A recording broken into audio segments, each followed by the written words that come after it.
My role as a leader is to somehow initiate and manage change.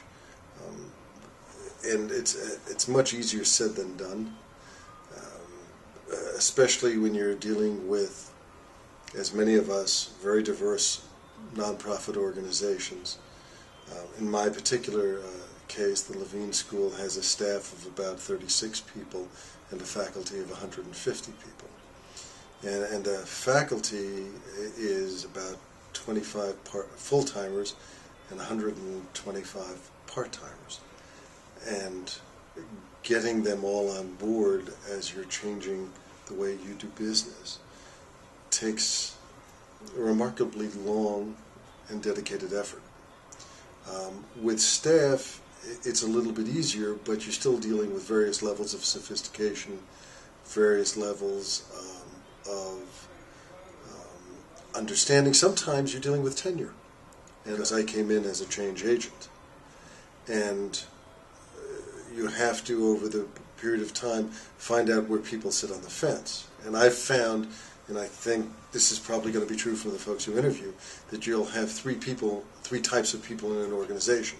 Those who are thoroughly averse to change and they let you know it, and ultimately if you're trying to affect change, they have to go. You will have those who sit on the fence and say they want change and they're ready to adapt to it, but they really can't. And they ultimately will weed themselves out of an organization. And then you'll have those that can readily accept change and they go with you. At the Levine School, it was, a very small percentage of the people that I started with. And it wasn't like I came in with a plan to clean house. That wasn't the plan. It just happened over the period of time.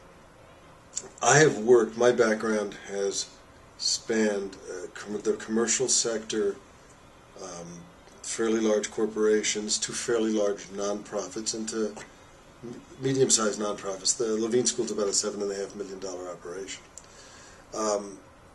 In a nonprofit, especially as you get a little bit smaller, you have to be, I think, a little bit more patient. Because even though you would think it would be easier with less people, it's not, because each of the people, each of the positions is critical. So you have to be patient, do things over time. Had I come into the Levine School and said, I want to change this, and half the staff has got to go and we're going to bring in new people, it would have been devastating to the institution. And that's not what you have to do. Persistence is important to the extent that if you want to affect change and you feel that that there are people that have to change, processes that have to change, structures that have to change, you can't do it all at one time, but you have to lay out a plan and then stick to it.